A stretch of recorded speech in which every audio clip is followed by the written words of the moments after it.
হয় দেখ অমনি অমনি না, আমার ছেলে একখানা ভালো কাজ করেছে, তা বুঝি ওই মেজ বউয়ের শিক্ষের জন্য? দুনিয়া যেন আর কোনো ভালো মনীষী, উনি একজন। ও ছোটলা কুজ্জি, রাখো দেখিনি ওসব কথা। বলো তো, একদিন ও বাড়ি যাওনি মেজ বউয়ের কাছে? তারা সব আছে কেমন গো? ও বাড়িতে সব ভালোই আছে, আমি যা কইছিলাম তা হ্যাঁ রে সেজ বউ, তুই তো। ও ছোট্টা কুজ্জি, ও বাড়ির সব ছেলেরা বউয়েরা সব কেমন আছে গো? ভালো, সবাই ভালোই আছে। হ্যাঁ গো, ওগুলোর কোনো খবর হয়নি? এই হলো বছর তো ঘুরতে চললো প্রায়। সে তেমন কিছু তো জানি না। ও হ্যাঁ, একখানা খবর আছে, আমাদের ভানু গাড়ি কিনবে শুনলো।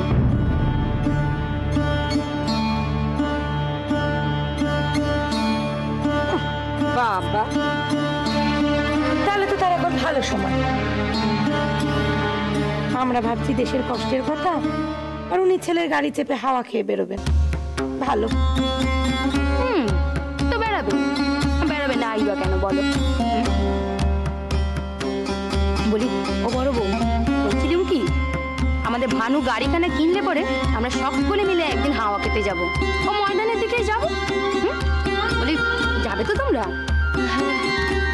হ্যাঁ যাবো। কিরে যাবি তো?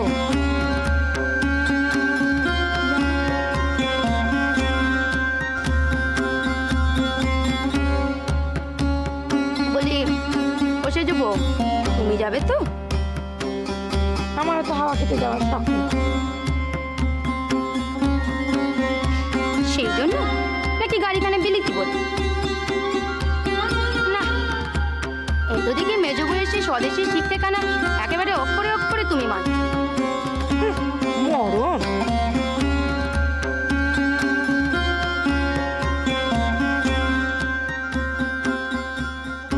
দেখো দেখো, এইখানা দেখো।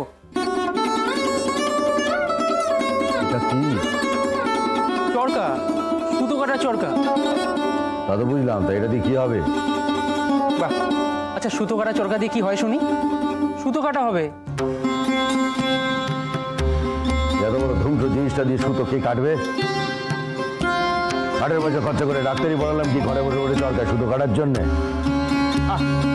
আমি সুতো কাটবো বলে এনেছি? এনেছি তোমাদের জন্য। কি গো মা, আমি তোমাকে বলছি।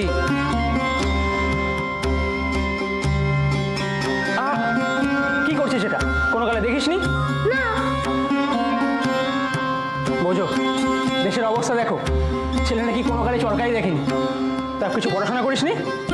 বুঝি লেখাপড়া করার জিনিস। শট এ তোদের জন্য নয়, বুঝলি? মায়ে তোমাদের জন্য, এ বাড়ির মেয়ে বউদের জন্য।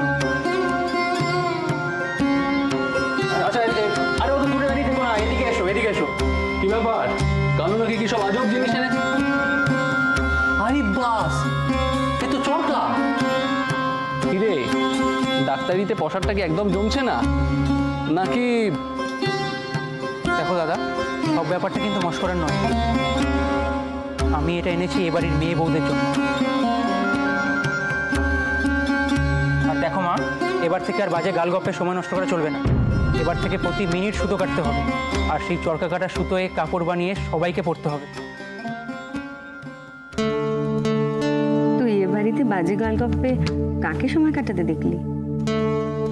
গালগপ্প না হোক, ওই গোষ্ঠী নাটক নোভেল পড়া, রামায়ণ কাহিনী লেখা, এখন থেকে সব বন্ধ। এখন থেকে আর বাজে কাজে সময় নষ্ট করা একদম যাবে না। চলবে না বুঝি? কোনটা বাজে কাজ কোনটা কাজের কাজ সেটা তুই ঠিক করে ফেললি? এই তোমাকে নিয়ে মুশকিল, সব কিছুতে একটা উল্টো কথা। আচ্ছা আচ্ছা ঠিক আছে, শখ করে এনেছে একটা জিনিস, সে নয়। সেও এনেছে, বেশ করেছে, খুব ভালো করেছে। তবে বাবা ওখানে তোরাই চালা। ওইটা যে সামনের পানে চলে, আর সামনের পানে চলার সময় এখন তোদের। আমার জীবনের চাকা যে উল্টো পানে চলে। সম্বল কেবল পেছনে ফেলে আসা সময়। হলো তো, বোঝা গেল তো সব। এতে বোঝাবুঝির কি আছে? দেখো মা, তোমার কিন্তু এই আজে বাজে কথা বললে চলবে না। 80-90 বছরের বুড়ো বুড়িরা পর্যন্ত বসে চরকা কাটছে, মানুষ রাস্তায় চলতে চলতে তকলি কাটছে। সে তো হতেই পারে, যখন যেমন হুজুগ। ওই তোরা কি সব বলিস না ফ্যাশন, তাই। ফ্যাশন? হুজুগ? তুমি চরকা কাটাকে ফ্যাশন বলছো? না না, তুমি তো দেখছি আশ্চর্য মানুষ বাবু। আমি তো এর মধ্যে বেশ একখানা স্বদেশী ব্যাপার দেখতে পাচ্ছি। এতদিন তো দেখে এসেছি যে স্বদেশীর নামেতে তোমার একবার রাতে ঘুম নেই, আর এখন যখন ছেলে একটা জিনিস নিয়ে এলো তখন এত আপত্তি কি আছে?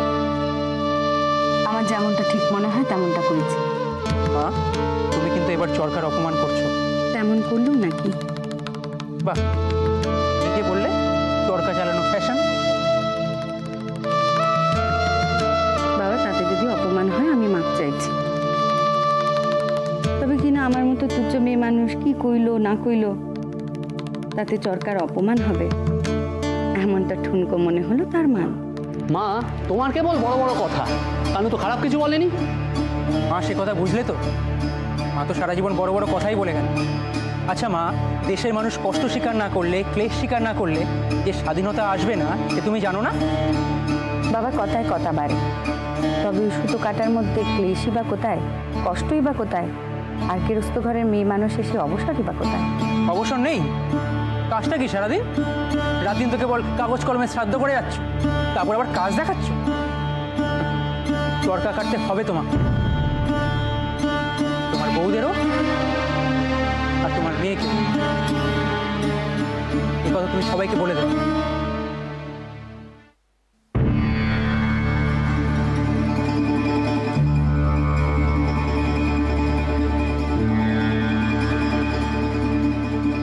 সে কথা তুমি তাদের কয়ে দিও।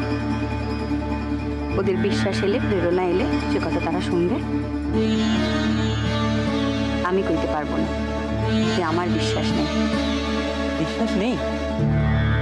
এতে তোমার বিশ্বাস নেই? তাহলে কিসে বিশ্বাস তোমার? কেন? মায়ের বিশ্বাস তো ঘরে 2-5টা ছেলে বসে বোমা বেঁধে ব্রিটিশ তাড়াবে, তাই তো? সে তকে গিয়ে লাভ কি ভানু? না না, এতটাই যখন এগোলে তাহলে পুরোটাই বলো।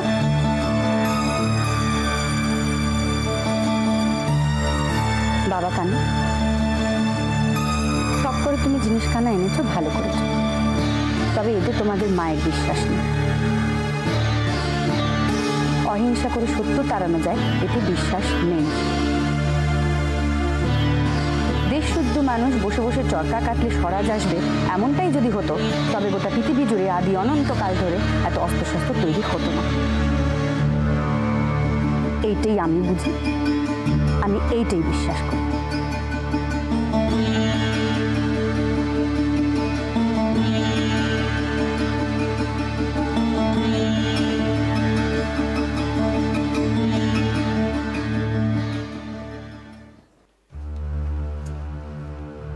ব্যাপারটা কেমন হলো শুনি? তোমার ব্যাপারটা কি বলো তো? ছেলেটা উৎসাহ করে একটা জিনিস নিয়ে এলো, আর তুমি আর জিনিসখানা খারাপ বলে না হয় বুঝতাম, কিন্তু তাকে দু কথা শুনিয়ে দিলে। আমি খারাপ তো কিছু কইনি। তার ইচ্ছা হয়েছে সে চরকা এনেছে, যার ইচ্ছা হবে সে চরকা কাটবে, এতে জোর করার কি আছে? তোমার ছেলে তার স্বাদ হয়েছে, তার মা চরকা কেটে কাপড় তৈরি করবে, এতে অসুবিধার কি আছে? সে আমার দ্বারা হবে না, কই তো দিল। যাতে আমি বিশ্বাস করি না, কেবল লোক দেখিয়ে নিজেকে জাহির করে কি লাভ? তার চেয়ে বরং যারা বিশ্বাস করে তারা সেটা ব্যবহার করুক, আমি তো আপত্তি করিনি। স্বদেশীতে তোমার বিশ্বাস নেই? মিছে কথা বলো না, মিছে কথা বললে তোমার জিভ খানা খসে পড়ে যাবে। কইলুম তো কথাটা, কই জিভ তো খসে পড়লো না, তার মানে মিছে কথা কইনি। এই কথার থেকে এটা তো কলিযুগ। আমি তো কইনি স্বদেশে আমি বিশ্বাস করি। কয়েছি ঘরে বসে চরকা কেটে দেশ থেকে ইংরেজ তাড়ানো যাবে, এই কথা আমি মানি না।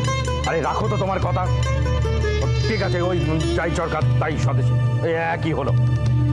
আগে তো স্বদেশী কথাই একেবারে খারাপ হয়ে উঠল। স্বদেশী মিছিল দেখার জন্য ছুটে যেতে। তারপরে স্বদেশী ছেলেটাকে বাড়িতে রাখলে ওই বট ঠাকুর জামার সঙ্গে শার্ট করে, তারপর তার জন্য আবার ঘুমটা খুঁজে রাস্তার দিকে ছুট। তখন তো মুখ দিয়ে এমন গুলি ছুটতো যাতে ইংরেজকে তাড়ানোই তোমার জীবনের একমাত্র লক্ষ্য। তারপরে সুবলাদের গায়ে সেখানে ওই স্বদেশী ছেলেটার সঙ্গে তোমার পেরি ধরো না। বাড়িতে ছেলে মেয়েগুলোকে বন্দে মাতারমে পাঠ, পুজোই কেনা জামা কাপড়গুলো পুড়িয়ে ফেললে নাকি না ওগুলো বিলেতি। আর এখন ছেলে যখন একটা বিয়ে নিয়ে এলো, ও অমনি উল্টো সুর গাইতে শুরু করে। কোথায় খুশি হবে যে তোমার ছেলে স্বদেশী নিয়ে মেতেছে? বানাও তার ওই চরকাতে স্বদেশী কাপড় বানাও বানাও। দেশের বুঝি সত্যি এবার সুদিন এলো? তোমরাও এত ভাবছো দেশের কথা? তা পাথরে যখন প্রাণ জেগেছে, এবার দেশে স্বরাজ না এসে আর পারবে। শুরু হয়ে গেল তো টেরা বেকা কথা।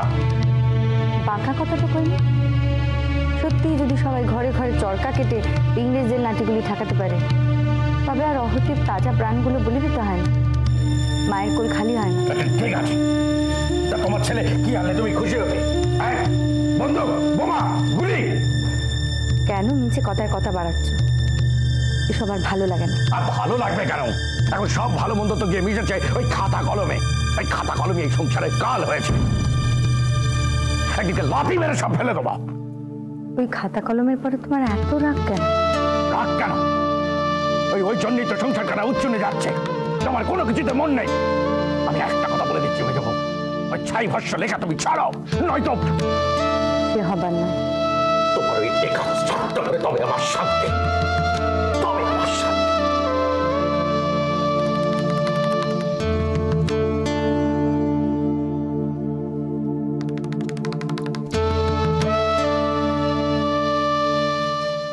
দেখলে তো মা ওনাকে কেমন ভাবে বললেন?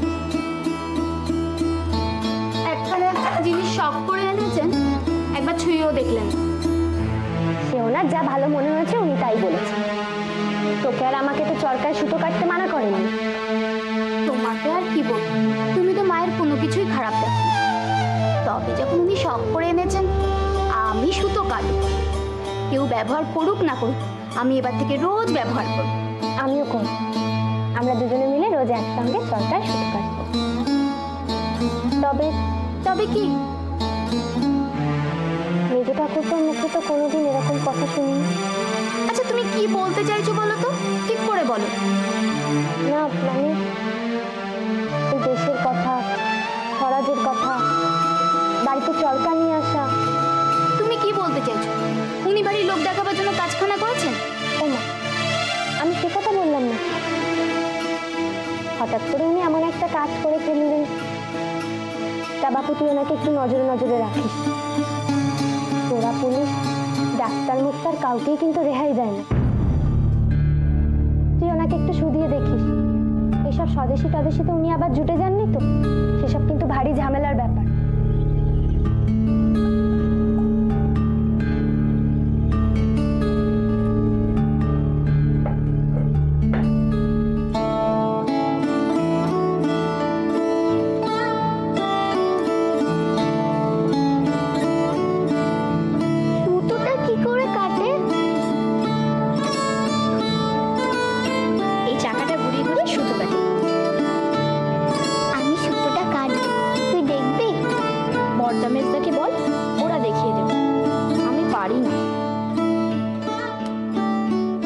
দেখলি দাদা, যাই করো কিছু দিয়ে আর মায়ের মন পাবে না। কোনো কিছুই তিনি আর সোজাভাবে মেনে নেন। কি করে নেবে বলতো? মার তো সব কিছুই উল্টো। মাকে তুই কি নতুন দেখছিস যে আমরা যা বলবো মাও ঠিক তাই বলবে? এটা তুই ভাবলি কি করে? সত্যি মার যে কিসের সায় আছে আর কিসে নেই এই জানে কার সাধ্য। কেন তুই শুনলি না মা কি বলে গেল? যে চরকা চালিয়ে দেশে যদি স্বরাজ আসতো তাহলে পৃথিবীতে অত অস্ত্র তৈরি হতো না। এর মানেটা কি? হ্যাঁ, এর মানে মা আর্ম রেভলিউশনকে সাপোর্ট করে। রেভলিউশন? আমি ভাবলাম এই জিনিসখানা বাড়িতে এলে বাড়ির মেয়ে মানুষগুলো ডিসিপ্লিন হবে। কাজ কি সারাদিন? এই চারটে পরনিন্দে পরচর্চা আর বাজে গালগপ্প করা ছাড়া। আচ্ছা, এই সময়টাকে যদি ভালো কাজে লাগানো যায় তাতে মন্দ কি? তা জানা তুই গিয়ে বোঝা না মাকে।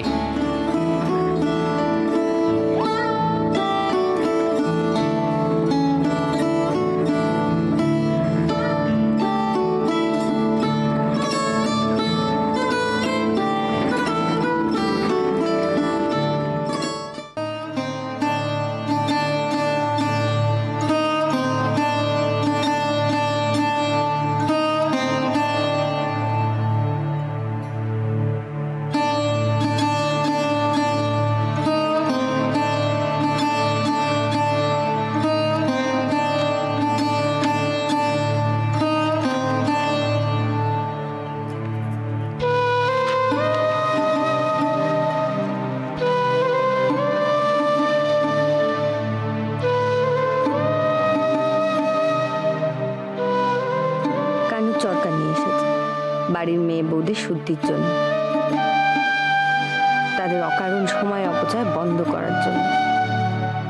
বাড়ি শুদ্ধ সবাই অবাক হয়েছে, রেগে গেছে, হয়তো দুঃখও পেয়েছে আমার নিরুৎসাহে। আমার নিরুৎসাহ কিসে? চরকার সুতো কাটার পিছনে জীবনবোধে, নাকি সেই জীবনবোধের তল স্পর্শ না করে কেবল হুজুগে মাথায়? একদিন ছিল যেদিন দেশের সব থেকে তাজা উজ্জ্বল প্রাণের দল মেতে উঠেছিল ইংরেজ তাড়ানোর মন্ত্রে। বন্দে মাতরম মন্ত্রে দেশের আকাশ বাতাস পবিত্র হয়েছিল। সেই তাজা প্রাণের দল আজ স্মৃতির অন্তরালে।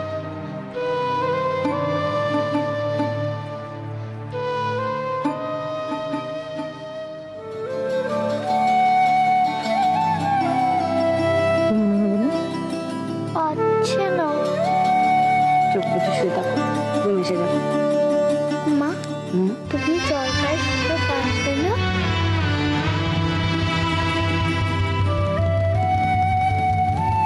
এমনটা কেন শুধু? তুমি বলো না। কোন থেকে ইচ্ছে করলে কাট? আমি সুতো কাটবো। কেন কাটবি না? তোর ইচ্ছে হলে কাটবি।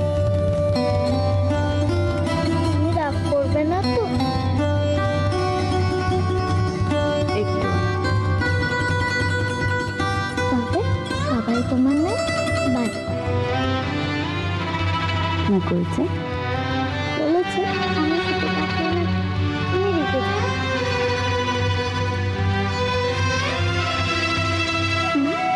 তুমি কি লিখছো? আমি শুনবো। বুঝবি না তো? না, আমি শুনবো।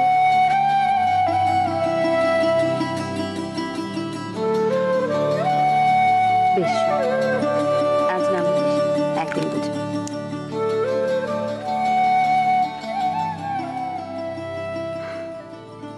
একদিন ছিল সেদিন দেশের সব থেকে তাজা উজ্জ্বল প্রাণের দল মেতে উঠেছিল ইংরেজ তাড়ানোর মন্ত্রে। বন্দে মাতরম মন্ত্রে। বন্দে মাতরম মন্ত্রে দেশের আকাশ বাতাস পবিত্র হয়েছিল। সেই তাজা প্রাণের দল আজ স্মৃতির অন্তরালে। সে পথ ছিল বিপদ, প্রতি মুহূর্তে ছিল বিপদের আশঙ্কা। সে পথ ছিল বেপরোয়া, ছিল খ্যাপার দলে। সে পথে যারা পা বাড়িয়েছিল তাদের মনের মধ্যে ছিল ভয়কে জয় করার মন্ত্র। আর ঠাঁই ছিল না এখন বাড়ি। সেদিনের তারা ছিল স্রোতের উল্টো পথে হাঁটা মানুষ। আজকে স্বদেশে স্রোতে গা ভাসে। আজ যেন পথে ভয় নেই, শঙ্কা নেই, উদ্বেগ নেই। এর মধ্যে আত্মত্যাগ কোথায়? এর মধ্যে সব ভুলে গিয়ে মা আমি তোমাকে বন্দনা করি, আমি তোমাকে ভালোবাসি, কোথায়? সারা জাগে না মনে নেই। মাফ করো তোমরা মেজো বুক। এই যদি হয় অন্ধকূপে আলোর আশা, তবে সেই আলোর পরে টান নেই মেজো। এই আমি লিখে গেলাম, আমার জবাব দিই। আমি লিখে গেলাম, সে আলো আমার টানে।